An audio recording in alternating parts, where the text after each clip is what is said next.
Jadi hari ini 9 April 2024, XAUSD still in the bullish form. Ya, still in the bullish form.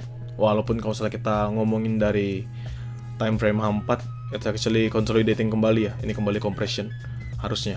Dengan gambaran seperti ini, saya belum lihat juga. Nah, this one. Jadi ini kan sama ya. Ini adalah pergerakan-pergerakan. Aduh ya, saya lupa kosalnya. Saya pakai seperti itu, dia langsung muncul juga. This one. Kita jangan deh, kita pakai yang lain, Saxo mungkin. This one. Jadi misalnya kita lihat ya, kausalnya dia membentuk consolidating itu kan nextnya dia perlu bergerak ya, yang teman-teman pelajarin RBR, RBD dan lain sebagainya itu. Lalu DBD. Jadi consolidating, menguat after dia melakukan trend ya. After dia melakukan trend, teman-teman juga bisa perhatikan.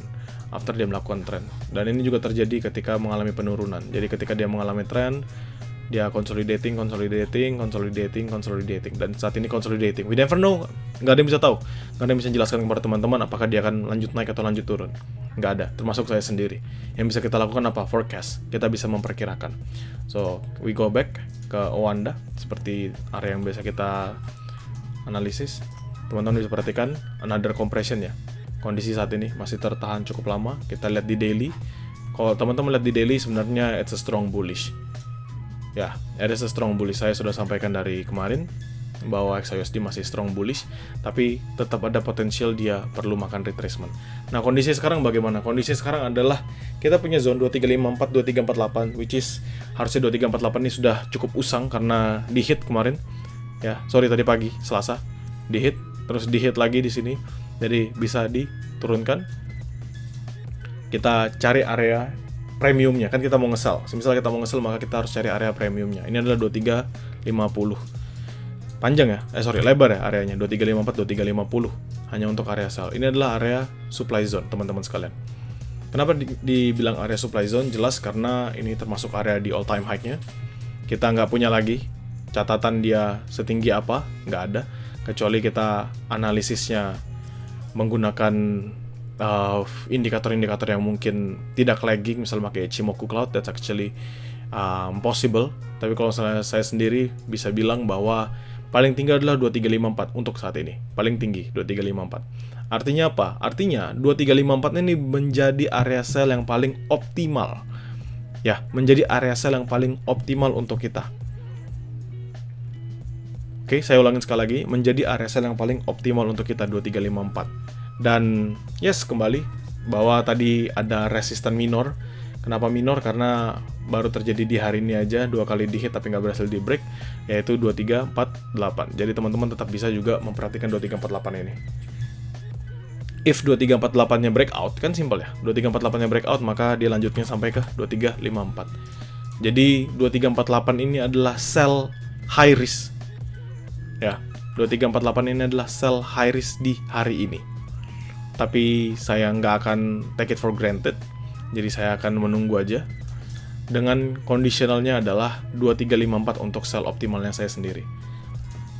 Oke, sell paling optimal yang saya lakukan adalah 2354. Kenapa di 2354? Karena saya ngincar area premiumnya ya. Ngincar area tertinggi yang pernah ada sejauh ini. Dan conditional sekarang bagaimana? Sebenarnya kalau teman-teman lihat kan kita kemarin sudah marking ya, 2344 dia breakout dan kondisinya sekarang dia bergerak di atas 2344.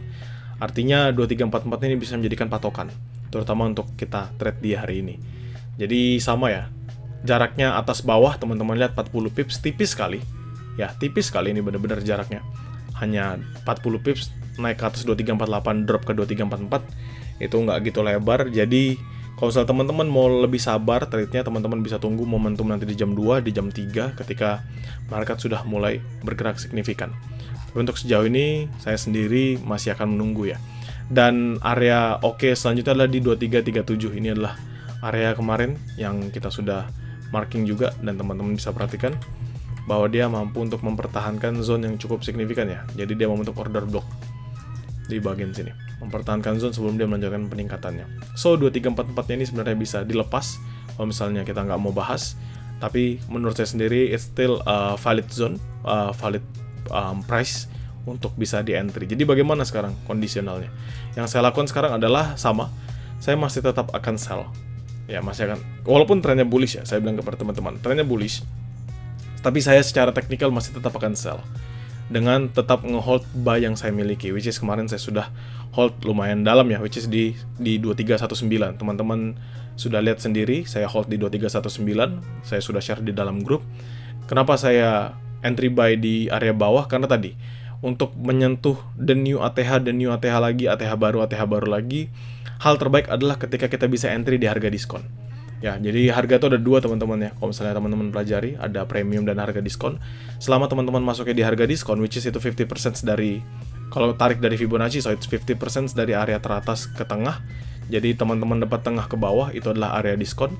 Di mana area diskon itu adalah area terbaik ketika teman-teman ingin entry buy. Gunanya buat apa? Ya teman-teman dapat harga lebih murah, teman-teman bisa profit lebih besar, dan risk rewardnya bisa jauh lebih bagus. Di situ letak kemudahannya. Jadi dapat di buy 2319, saya akan re-entry lagi buy apabila dia kasih saya turun ke 2305. Kalau enggak. Ya. Tapi sejauh ini it is better untuk kita nge-sell. Kenapa? Karena possible dia akan kembali consolidating ya. Possible dia masih akan konsolidasi dan membentuk compression yang cukup terbatas, dan menurut saya sendiri ini bisa dipertahankan. Sama ya teman-teman, 2348 nggak breakout, dia drop, 2344 dia breakout, dia drop kembali. Jadi teman-teman bisa melihat dari dua zone ini aja. Kalau misalnya saya sendiri 2344 ini ya, 2344 ini akan saya jadikan sebagai base untuk buy, sedangkan 2348 ini saya tidak jadikan base untuk sell, no. Tapi 2348 ini hanya sebagai awalan aja, bahwa ketika nanti dia kuat bertahan di atas 2344, maka next-nya dia akan breakout 2348 breakout, maka dia akan masuk ke supply zone kita menuju ke 2354. Yang artinya kita punya conditional untuk nge-sell dalam kondisi yang lebih baik. Jadi 2344 akan menjadi buy high risk saya. Jadi 2344, 2343, 2342, atau misalnya nanti dapatnya di 2343 juga nggak apa-apa. 2343, 2342 itu adalah menjadi high risk buy-nya saya untuk berupaya mencapai supply zone terlebih dahulu. Jadi hitungannya buy continuation. Ya, 2348 apakah saya akan entry sell? Tidak. Kenapa? Karena jaraknya hanya 20 pips untuk masuk ke zone yang saya miliki, 2354, 2350. Begitu. Dan ingat, seperti biasa, gimana caranya kita untuk entry buy ya selama dia nggak breakout, which is di M30, atau misalnya teman-teman mau ambil risk sedikit di M15, silakan. Tapi yang saya bisa pastikan adalah saya masih akan sell dulu, dan sell-nya paling enak kondisi sekarang adalah sell di supply zone yang ada. Paling enak. Oke? Jadi teman-teman jangan salah kaprah, jangan sampai mikir kalau saya akan entry duluan, atau misalnya saya akan entry sell di 2348, it's actually no, saya nggak akan entry 2348. Tapi 2348 ini akan menjadi zone yang tadi saya sudah bilang ya, zone patokan saya, bahwa ketika nanti dia breakout dari 2344, atau misalnya teman-teman ambil risk di 2345, maka dia akan terus melanjutkan ke supply zone kita gitu. Jadi nanti saya akan share juga mappingannya ke dalam grup, baru nanti saya akan share juga videonya ke dalam grup. Thank you ya buat teman-teman di XAUSD.